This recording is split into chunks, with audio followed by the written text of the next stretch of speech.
Welcome, everyone. Today we have two really interesting interviewees that hail from the Brooklyn Bridge Park Conservancy. And I'd like to introduce to everyone Christina Tobitch and Haley McClanahan. And before we begin, I would just like to say to you both, welcome and welcome to the Mission Discover Project to interview scientists, educators, and advocates in marine science. And the purpose of this is to give our viewers an idea of what it takes to do your job and a little bit about your work, and then also some advice that you would recommend to students. And so uh, one of the things that we would be very interested in hearing about is about the Brooklyn Bridge Park Conservancy, as well as the work that you do, and maybe some background information on yourselves. And then we'll move on. So, Christina, how would you describe your work for our viewers? Yeah, so Haley and I are both the managers here at Brooklyn Bridge Park Conservancy. This is a nonprofit organization that does all of the public programming out in our park. And that's everything from environmental education, of course, to arts, recreation, culture, and things like that.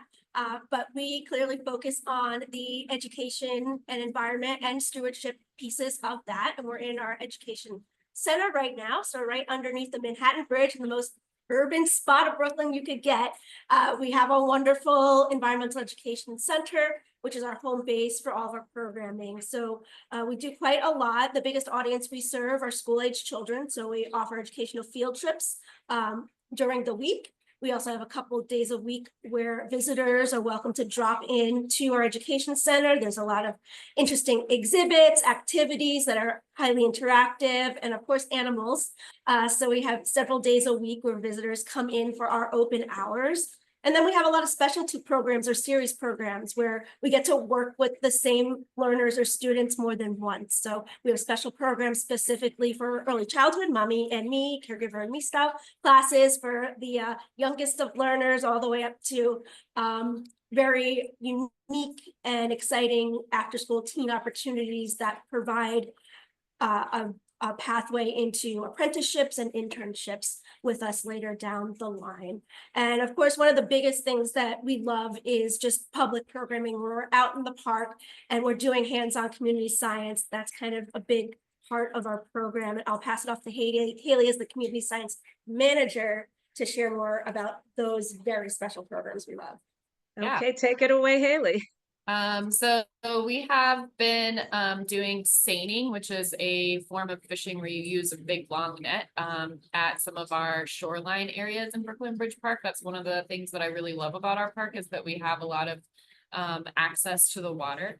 And the seining program has been going on since before either of us were here, since when we've been here a long time, since before the park was even officially built. They had been collecting data and seeing what sort of fish were living out there. So that's a program that we still continue today, and one that is definitely much beloved by us, by all of our team, by I know a lot of the participants who come to those programs. So we have a couple of beaches here in our park where we have done seining in the past. And now we're kind of focusing over by Pier 4, where there is no longer actually a pier. That's an area that one of the piers was unable to be restored and has kind of been overgrown and turned into like a bird habitat. But there's a little shoreline area there. So we've been collecting data there for the last 8 years. Yes. And it's been really wonderful to see all of the different species that we collect there. We do seining with our school programs, but also with our teen program that I had called Tides, where students come after school weekly to learn about how to collect data in a lot of these programs that we do, but also they're helping out the park, so they earn community service hours.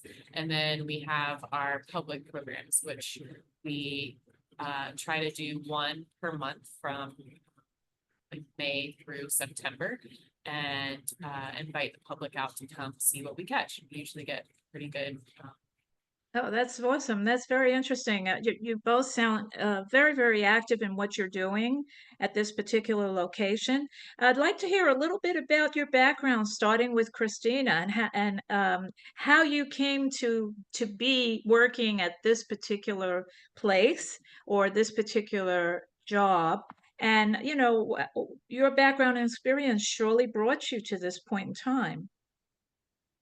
Yeah, absolutely. So I studied environmental science in undergrad, and I'm not sure when I first started college, I really knew what I wanted to do with a science degree, but through a lot of time in like an environmental student group where we were kind of doing these initiatives and projects to inform and educate other classmates and the whole college campus community on environmental issues and sustainability measures that the college can be taken. That's when I started to kind of realize that I do like the teaching aspect of talking about the sciences, and from there it kind of just continued in that trajectory. I was lucky enough to get my first job was a seasonal job at Hudson River Park for the summer right after I graduated. And so that was kind of just like a crash course into not only environmental education, but working with young kids, young campers, and doing it all in the Big Apple. So from there, I bounced around a little bit. I like to say I moved up and down the Hudson River a few times. I found my way back down to New York City because I really did enjoy the challenge and the outcome and the joy of connecting people with the natural environment who sometimes don't realize the natural environment is around them. In New York City, we have so much nature and there's so much great activity and initiatives to restore and bring back green spaces. And I love just the expression on a kid or an adult's face when they say, "What, you mean there's fish in this East River in the New York Harbor?" There's a moment of disbelief a lot of the times because of the perceptions that we still have very polluted air, land, and water. And while there are still challenges, of course, we've come a long way. So I went back to NYU for a graduate program in environmental conservation education. Haley did as well. We kind of, our stories intertwine in that way. But I started working at Brooklyn Bridge Park Conservancy as a part-time educator while I was getting my degree. And the story is I never left, and we're about 10 years later now. So I think that I found a place that I get to do what I like. Very few people can say they enjoy their job and enjoy the people that I get to do it with. And of course, enjoy the fish that I get to talk about. Awesome, awesome. I could see that and hear that in your voice and in the description, your background description as well. And how about you, Haley? Let's hear about your background and how you came to be at this point. I think like a lot of young people, a lot of kids, my first love in life was animals and wanted to know as much as I could about them, and studied the Discovery Channel for a long time as a kid, and just wanted to have a lot of pets and wanted to be around animals, and thought I would be a vet someday. And that led me to eventually studying. Well, I had a really great biology teacher in high school that helped me really, solidify that as well, because by that time I had other interests as well in life. And I studied zoology at NC State, and while I was finishing up my undergrad, I was interning at the Natural Science Museum there in Raleigh, North Carolina. And I started with marketing because I wanted to know how to tell people about this, and they kind of connected me with the education department there, and I started volunteering with them, and then became a docent, and then became a contracted employee And that led me to, you know, really wanting to focus on environmental education in informal environment. And I found the same program at NYU and applied to that. So I went to NYU for grad school. And then after I graduated there, or while I was finishing up, I had a fellowship at the New York Aquarium, and then worked with a private business owner who teaches about with his own animals that he owns, and he goes out to schools and uses them as teaching animals.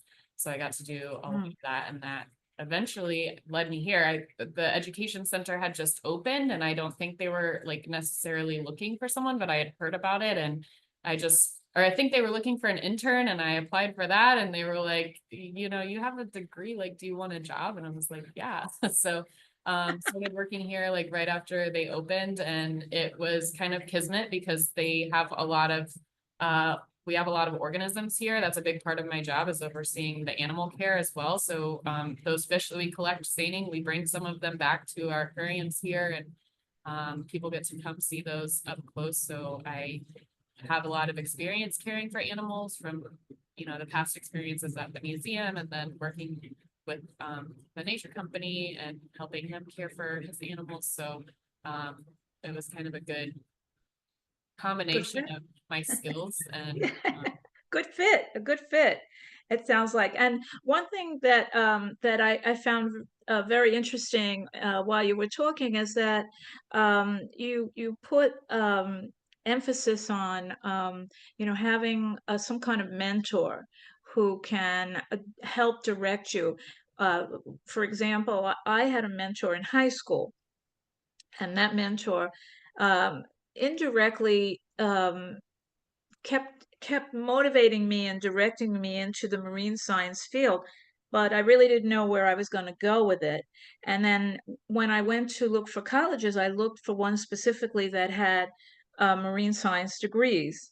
And so I was on my way, but that push came from my high school mentor, and I still work with that person today in the Nesmia arena. And now he's a font of information and archival history for us.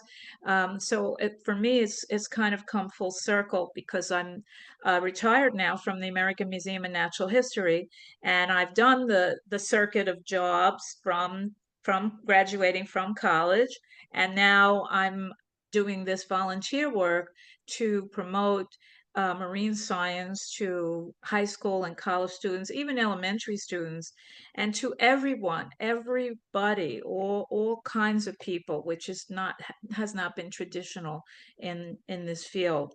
And so hoping for you know, greater numbers of people from all backgrounds.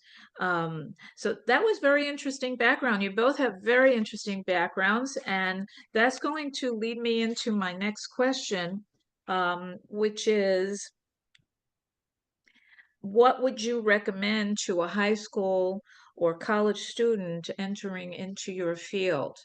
So that's tricky, because one thing I know is that you never know where you're going to go. And I ended up in the Peace Corps, and I didn't know that I was going to be in the Peace Corps when I first graduated. It didn't occur to me. I accidentally walked into a job fair at my college, and I walked up to the Peace Corps table, and I asked them what kind of jobs they had, and they said, well, we have marine science jobs that have your background, you know, and these are the countries they're in.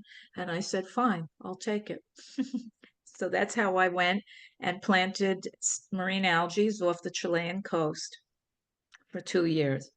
And so let's hear your story. What would you advise, starting with Christina, what would you advise students on their pursuit? Yeah, that's a good question. And I think a little bit of the answer changes over time too. As you were just talking about mentors, I was thinking to me about, yes, I have a few mentors that mean the world to me. And one thing that I've realized more recently is that mentorship is a lifelong relationship and process, and it changes over time. The type of mentorship you get when you're just starting out is different than when you're kind of entering your mid-level, and then when you're kind of at the height of your career. And so having people that are at each of those steps with you along the way is super important. So when I think of kind of our teens, our high schoolers that are about to go off, I think my advice to them is probably just like, give yourself as many opportunities to try and experience different things. A lot of times what I realize, and I've seen in other people from our careers, you sometimes aren't sure which direction you want to go, because there are so many career paths, and they do kind of intertwine and overlap a bit. But once you start really getting into it, getting some experience, whether it's through like volunteering, internships, after school programs, things like that, you start to narrow down what it is that you truly love, or maybe you don't love. And I think that something that I've recently realized is the impact that programs have for people, who come to our programs and then come back years later and tell us that, they did end up studying, environmental science or a related field because of that experience they had at Brooklyn Bridge Park with us, or they didn't, but because of it, they are doing something else in their everyday life that is different. Yeah, so that's true. Sometimes I heard that a lot at the museum. Like in the beginning, I always thought every kid I had contact with was going to go into my field, and then after a while, you even just after asking them, what are the things you're interested in? What would you like to study? Even it was completely different, than my background, and sometimes it wasn't even in the science because they were touring the museum's exhibition halls, which is a composite of all kinds of different sciences. And it wasn't even in science. Sometimes people would say to me, well, I'm going to go into engineering. Well, I'm going to be a social worker. Well, I'm going to be something else completely different. And so in life, you never know really, you don't know if the foundation you're giving them at your job, in your profession, what that's going to lead to in that student's world, in their life's work, perhaps.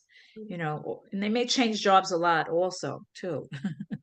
However, the one thing that is interesting that I just saw a great example of the other day, there was a young girl who was very active when she was in high school in the New York City's teen climate resilience action force group. I'm probably butchering the name.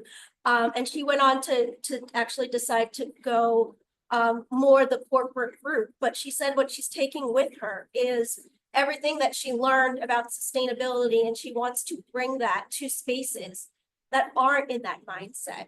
And I think that just goes to show that, environmentalism, being eco-friendly, and the idea of living a sustainable lifestyle are all things that we need to be teaching everyone, regardless of the age. But if you start it young, hopefully that mindset is going to travel with them regardless if they do go into a science field or not. And you're right, sometimes it can feel discouraging that you hear like, oh, only one of our teens is actually going to pursue a study in science. But I truly feel like with our program, especially, Haley is a great mentor, and she helps them figure out how they fit stewardship for the environment and studying science into them and their personality and the things that they like. So I'm gonna pass it off to Haley. Shared her. Yeah, absolutely. I think we have to have an open mind. We have to really think about, where would sustainability fit in other fields, and also just what is that student really interested in? They're taking these wonderful programs, but you don't really know what's going to distill out of it for them. But you hope that all of the skills, for example, get transferred. So as you were just describing about the student, you know, who's going to go into the corporate world. Well, the skills that you're imparting on your job in at Brooklyn Bridge Park Conservancy is really important for anybody going anywhere in life. You know, those skills are human skills, and you can take them anywhere into any position. So now, Haley, let's hear from you about your recommendations.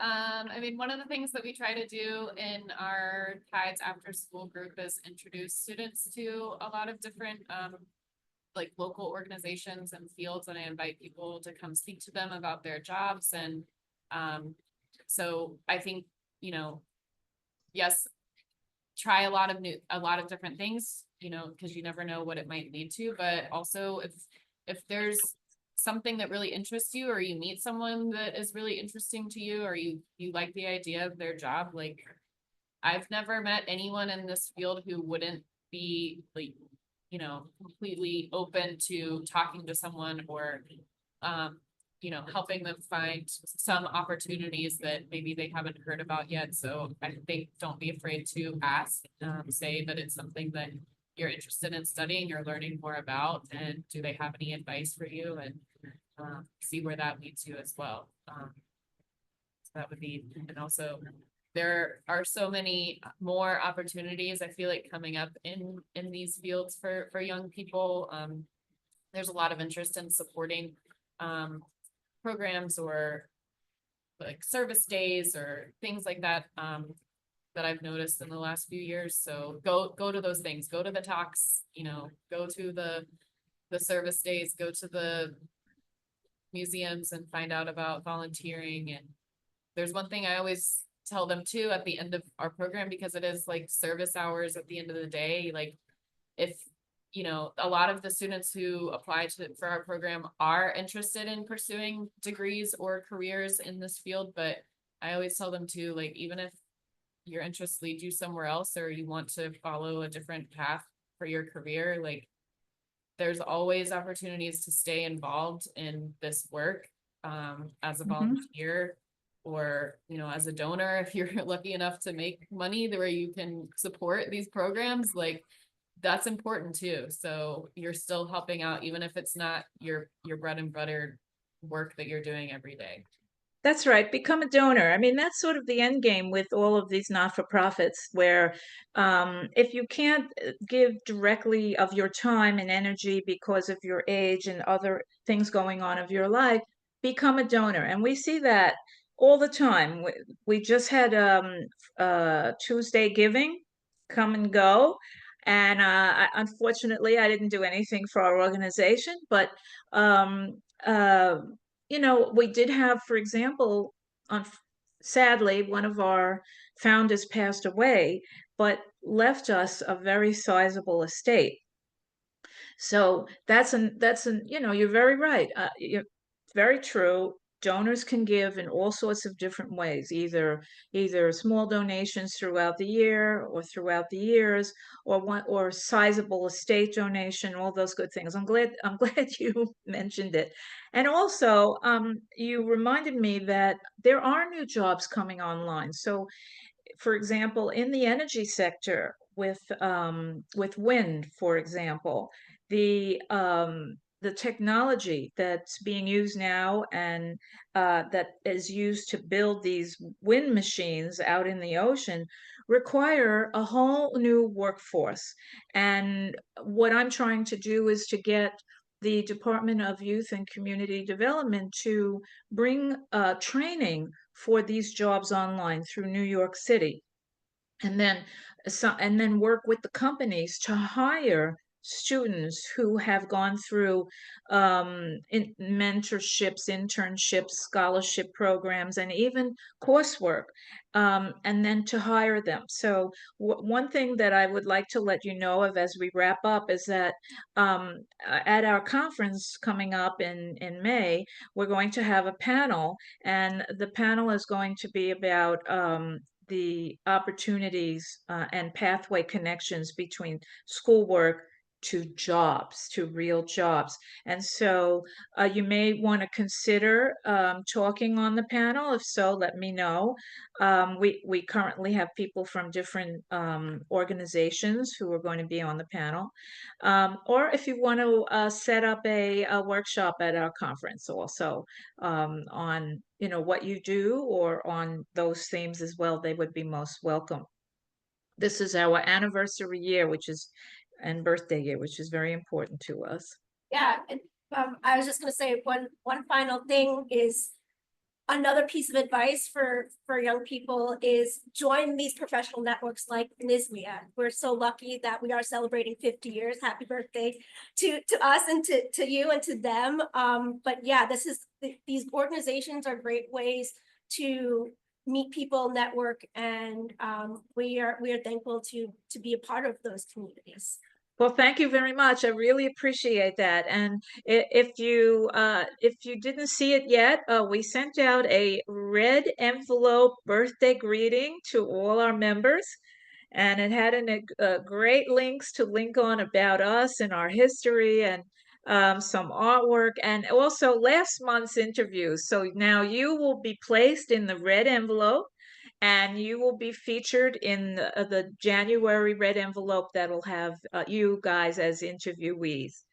And I want to thank you very much. This has been a fun interview. I learned so much about you guys. The background, very good choice. It's always good to have a good background in these Zooms, and it looks wonderful. And so I want to thank you again. It's been great time having you speak. You've been a great inspiration here. I'm sure anybody going on to the red envelope and listening to your interviews will become inspired. So thank you very much again. Thank you. All right, Lisa, I'm sorry, we have to run because Haley actually is interviewing a team for our internship program and we are late to that interview. But thank you so much. We can email and Thank chat. you. Bye-bye. Bye. Let me stop the recording. Yeah, sorry, sure you want to start.